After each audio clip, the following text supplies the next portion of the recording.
सलामती और आफियत हो दोस्तों। मोहसिन कहते हैं मुझे। अलकरम स्कूल ऑफ थॉट्स पे आप ये वीडियो देख रहे हैं। इस प्लेटफॉर्म पे आपको grammar, Urdu grammar, English grammar और हर एक सब्जेक्ट का के एमसीक्यूज़ मिलेंगे। हर एक सब्जेक्ट के कम से कम 10,000 एमसीक्यूज़ मिलेंगे टॉपिक वाइज, ठीक है, जो कि आपको एक नोट्स के तौर पे, फुट नोट्स के तौर पे भी काम आएंगे और आपकी एमसीक्यूज़ पेपर की खास करके एमसीक्यूज़ पेपर के लिए ये डिज़ाइन कर रहा हूँ मैं। ग्रामर के अंदर हमारा अगला टॉपिक है दोस्तों कंजंक्शंस। कंजंक्शन क्या होता है देख लेते हैं। सबसे पहले देखते हैं कंजंक्शन होता क्या है। A conjunction is a word और अ सेट ऑफ वर्ड्स। या तो कोई लफ्ज़ होता है या अल्फाजों का मजमूआ होता है जो कि इस्तेमाल होता है कनेक्ट करने के लिए अल्फाजों को, फ्रेजेस को या फिर क्लाजेस को, ठीक है, या सेंटेंसेस को। कंजंक्शन जो है वो काम करती है एक ब्रिज के तौर पे किसी सेंटेंस के अंदर और मदद करती है to achieve logical flow and coherence in a sentence, ताकि जुमले के अंदर एक तसलसल और हम आहंगी बरकरार रहे। अभी बात कर लेते हैं फंक्शंस ऑफ कंजंक्शंस के, ठीक है, क्या क्या कंजंक्शन के फंक्शंस क्या क्या होते हैं। सबसे पहली बात यह है कि ये ज्वाइन करती है सिमिलर पार्ट्स ऑफ स्पीच को, जैसे कि noun plus noun, verb plus verb, इनको ये मिलाती हैं, ठीक है। जैसा कि noun plus noun, Ali and Ahmad, ठीक है, अली एंड अहमद, यहाँ पे जो एंड है ये कंजंक्शन होगी। हम आगे इसकी डिटेल पढ़ लेते हैं। ज्वाइन करती है इंडिपेंडेंट एंड डिपेंडेंट क्लासेस को, ठीक है, आगे हम पढ़ लेते हैं क्या होती है। ये इंडिकेट करती है रिलेशनशिप को, like contrast, choice, cause effect, time and purpose वगैरह। किसी जुमले के अंदर ये तमाम चीज़ें हम समझ लेते हैं, जैसा कि अली एंड सारा आर फ्रेंड्स, ठीक है। तो क्या हो रहा है, दो नाउन को कैसे एंड से मिलाया जा रहा है। तो दोस्तों अभी बात कर लेते हैं टाइप्स ऑफ कंजंक्शंस की। There are 3 main types of conjunction. सबसे पहली है कोऑर्डिनेटिंग कंजंक्शंस। ये these conjunctions join two or more words, phrases or independent clauses of equal grammatical status। दो या दो से ज़्यादा अल्फाज, फ्रेजेस या इंडिपेंडेंट क्लासेस को मिलाती हैं जो जिनका इक्वल ग्रामेटिकल स्टेटस होता है, जैसा कि फॉर रीज़न के लिए इस्तेमाल होता है, एंड एडिशन के लिए इस्तेमाल होता है, नॉर निगेटिव अल्टरनेटिव के लिए इस्तेमाल होता है, बट कंट्रास्ट के लिए इस्तेमाल होता है, चॉइस के लिए और इस्तेमाल होता है, येट के लिए कंट्रास्ट, सिमिलर टू ये बट से मुताल्लिक है, बट जैसा है, सो रिजल्ट और कॉन्सिक्वेंसेस से के लिए इस्तेमाल होता है। और इसकी जो निमोनिक डिवाइस है या इसका जो निमोनियम है वो है फैन बॉयज़। यानी अगर आप ये याद रखना चाहते हैं कि कोऑर्डिनेटिंग कंजंक्शंस कौन सी होती हैं, तो फैन बॉयज़ को याद रखेंगे। एफ से फॉर, ए से एंड, एन से नॉर, बी से बट, ओ से और, ठीक है, वाई से। इस तरह से आपको ये याद रखने में, ये निमोनियम हम आगे भी पढ़ते रहेंगे। निमोनियम लफ्ज़ों को याद रखने के लिए, आमतौर पे बड़े लफ्ज़ों को याद रखने के लिए इस्तेमाल होते हैं। एग्जाम्पल्स एंड एक्सप्लेनेशंस की बात कर लें हम कंजंक्शंस की, देखें तो फॉर रीज़न के लिए इस्तेमाल होता है, जैसा कि he stayed home for he was feeling unwell. वो घर में रहा फॉर के लिए, वजह रीज़न उसने बयान की हुई है क्योंकि वो सही महसूस नहीं कर रहा था। एंड एडिशन के लिए इस्तेमाल होता है किसी चीज़ को जमा करने के लिए। She bought apples and oranges. हमने क्या पढ़ा था, एंड आमतौर पे दो नाउन्स या दो वर्ब्स को मिलाने के लिए, तो यहाँ पे दो नाउन्स को मिला रहा है एंड के साथ। तो एडिशन के लिए आमतौर पे फैन बॉयज़ को याद रखेंगे तो आपको ये याद रहेगा, ठीक है, ओके। आमतौर पे चीज़ों को मिलाने के लिए एंड इस्तेमाल होता है। नॉर निगेटिव ऑप्शन के लिए इस्तेमाल होता है। He doesn't like T nor does he like coffee. ना ही वो चाय पसंद करता है ना कॉफ़ी पसंद करता है। बट आमतौर पे कंट्रास्ट के लिए इस्तेमाल होता है, जैसा कि जुमला देखें, I wanted to go but I was too tired. लेकिन मैं सख्त थका हुआ था। बट क्या कर रहा है, दो इंडिपेंडेंट क्लासेस को आपस में मिला रहा है। और जो है वो चॉइस के लिए इस्तेमाल होता है। वुड यू लाइक टी और कॉफ़ी। यहाँ पे जो है ना वो सेंटेंस की सेंस बन रही है इस कंजंक्शन से, चॉइस से मुतालिक, ओके। येट जो इस्तेमाल होता है वो अनएक्सपेक्टेड रिजल्ट से मुतालिक है। He is yet, he is rich yet he lives simply, ठीक है। येट अनएक्सपेक्टेड रिजल्ट से मुतालिक इस्तेमाल होता है। इस चीज़ को ज़रा जहन में रखिएगा, अक्सर लोग येट का इस्तेमाल गलत करते हैं। सो जो होता है वो रिजल्ट से मुतालिक है। शी वॉज हंग्री, ठीक है, वो भूखी थी। सो रिजल्ट क्या है, शी मेड अ सैंडविच, उसने सैंडविच बना लिया। दोस्तों कोऑर्डिनेटिंग कंजंक्शंस के कुछ रूल्स हैं, ज़रा देख लेते हैं। When joining two independent clauses, use a comma before the coordinating conjunction. जब दो independent clauses को मिला रहा होता है ना, तो comma का इस्तेमाल होता है before coordinating conjunction से पहले। जैसा कि I was tired, so I went to bed, यहाँ पे comma का इस्तेमाल हो रहा है। यहाँ पे ये रहा दोस्तों आपका दोस्तों comma, ये देखें छोटा सा ये वाला, ठीक है। तो जब दो इंडिपेंडेंट क्लास को मिला रहा होगा तो एक कॉमा का इस्तेमाल होगा। यहाँ पे ये कह रहा है व्हेन जॉइनिंग वर्ड्स और phrases no comma is use. जब तो इंडिपेंडेंट क्लासेस को मिला रहा होगा तो कॉमा का इस्तेमाल होगा। जब अल्फाजों या फ्रेजेस को मिला रहा होगा तो क्या होगा, कॉमा का इस्तेमाल नहीं होगा। I like reading and writing, ठीक है, यहाँ पे कॉमा का इस्तेमाल नहीं होगा। ये की रूल है कोऑर्डिनेटिंग कंजंक्शंस का। कंजंक्शन की जो दूसरी टाइप है दोस्तों वो है सब ऑर्डिनेटिंग कंजंक्शंस। जैसा कि ये जो कंजंक्शंस होती हैं ये इंट्रोड्यूस कराती हैं डिपेंडेंट क्लासेस को और दिखाती हैं ताल्लुक between the dependent and independent classes. जो इंडिपेंडेंट और डिपेंडेंट क्लासेस होती हैं उनके दरमियान जो ताल्लुक होता है उनको दिखाती हैं। जैसे कि कॉमन सबऑर्डिनेटिंग कंजंक्शन कैटेगराइज्ड, इनकी कैटेगरी आमतौर पे जो सबऑर्डिनेटिंग कंजंक्शंस होती हैं उनकी ये कैटेगरीज हैं। जैसा कि टाइम, ठीक है, तो इसकी कंजंक्शन क्या होगी, टाइम से मुतल्लिक आमतौर पे कौन सी कंजंक्शन इस्तेमाल होती है, after, before, since, until, when, whenever, while etcetera. जैसा कि इसकी एग्जांपल है I will call you after I arrive, ठीक है। जैसा कि काज से मुतल्लिक जो कंजंक्शन है वो ये है कि बिकॉज, सिंस, एज, ठीक है। She left early because she was tired, उसने जल्दी छोड़ दिया क्योंकि वो चली गई क्योंकि वो थकी हुई थी।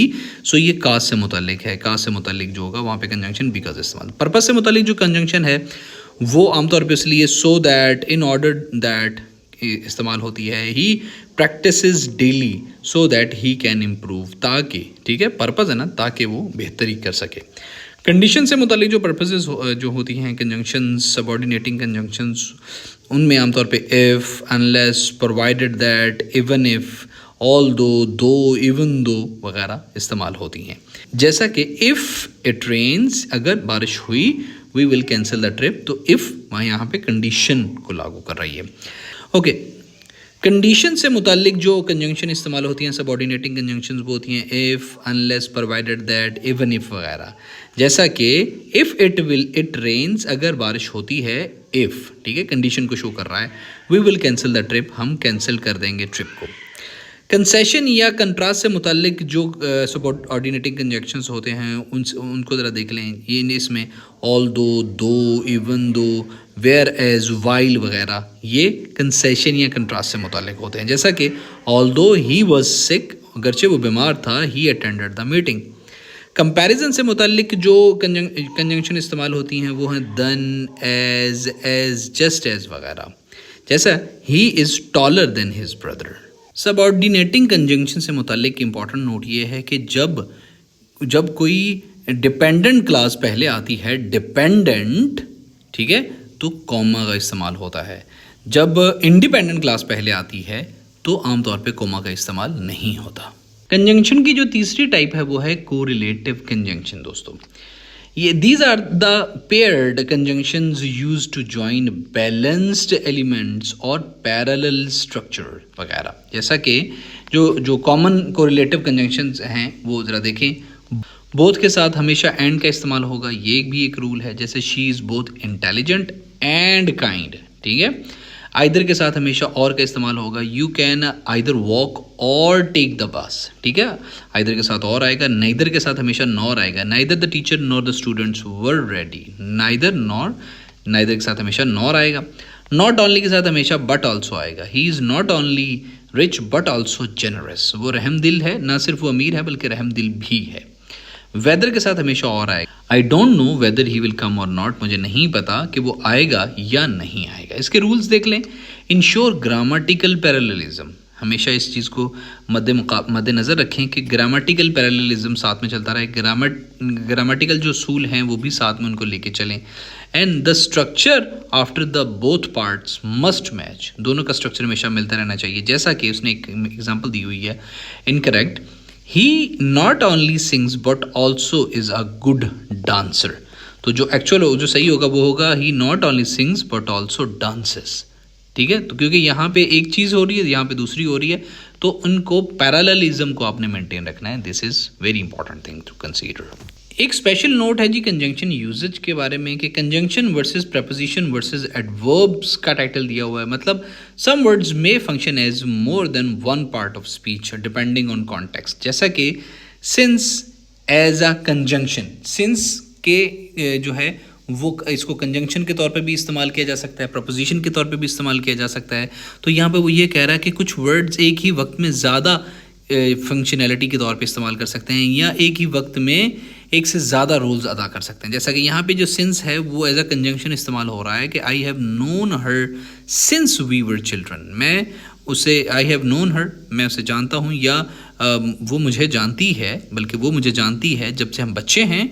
तो यहाँ पे सिंस एज अ प्रपोजिशन इस्तेमाल हो रहा है। जैसा कि I have lived here since 2020। ठीक है, तो यहाँ वहाँ पे कंजंक्शन इस्तेमाल हो रहा था, यहाँ पे एज अ प्रपोजिशन के तौर पे इस्तेमाल हो रहा था। यहाँ पे वो ये कह रहा है कि भाई एक ही टाइम में कंजंक्शन भी चीज़ हो सकती है, वही लफ्ज़ एक प्रपोजिशन भी हो सकता है और वही लफ्ज़ एडवर्ब भी हो सकता है। कंजंक्शन से मुतल्लिक जो अहम मिस्टेक्स होती हैं उनके बारे में देख लेते हैं। सबसे पहला कॉमा स्प्लाइस है इसमें, मतलब she is tired she will rest.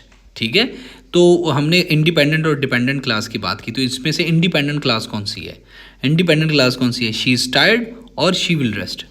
तो इसमें जो इंडिपेंडेंट क्लास है वो है, आमतौर पे कंजंक्शन से मुतालिक कुछ मिस्टेक्स भी होती हैं, हम ज़रा उनको देख लें। कॉमा स्प्लाइस, मतलब कॉमा को आपने आमतौर पे लोग गलत तरीके से लगा देते हैं। जैसा कि she is tired she will rest, ये नहीं बन रहा, जबकि ये देखिए ये सेंस बन रही, she is tired so she will rest. ठीक है, या तो फिर यहाँ पे कह रहा है कि और यूज़ अ सेमी कॉलन, या तो सेमी कॉलन इस्तेमाल करें और या फिर सेपरेट कर दें दोनों क्लासेस को। जैसे कि ओवर यूज़ ऑफ कंजंक्शन भी आमतौर पे एक मिस्टेक होती है। Avoid stringing too many conjunctions in one sentence unless stylistically necessary, जब तक स्टाइल के हिसाब से ज़रूरी ना हो। उसके बाद वो बताता है कि मिसयूज़ ऑफ कोरिलेटिव कंजंक्शंस, के इंश्योर करें कि हमेशा ये अपीयर हो in pairs and maintain balance, और इनमें बैलेंस रहे। Let's talk about conjunctive adverbs versus conjunctions. जो अल्फाज होते हैं जैसा कि however, therefore, moreover and nevertheless are often mistakenly called conjunctions, इनको गलती से कंजंक्शंस कहा जा सकता है, जबकि these are conjunctive adverbs and not true conjunctions. Actual में ये ट्रू कंजंक्शंस नहीं होती। इनकरेक्ट देखें, I was tired but however I went, मैं थका हुआ था लेकिन ताहम मैं गया। जो करेक्ट है, I was tired however I went, but के साथ हाउएवर दो मरतबा लग गया है। तो एलिप्टिकल कंजंक्शंस जो हैं उनकी बात करें तो sometimes one part of the sentence is understood but not stated, specially with correlative pairs, जैसा कि he plays not only the piano but also the violin. इसके अंदर ये जो ही प्लेज है is understood before the violin. दोस्तों अभी कुछ फिल इन द ब्लैंक्स के साथ एग्जांपल कर लेते हैं ताकि आपको समझ आए कंजंक्शन का यूसेज क्या है। सबसे पहला है I will attend the meeting, all दो आएगा यहाँ पे, ऑल दो I am not feeling well. तो ऑल दो हमेशा तब इस्तेमाल होता है जब दो आइडियाज़ के दरमियान कंट्रास्ट पाया जा रहा हो, तो ऑल दो का लफ्ज़ इस्तेमाल होता है। दूसरा है we stayed indoors because dash की जगह पे आएगा बिकॉज इट वॉज स्नोइंग।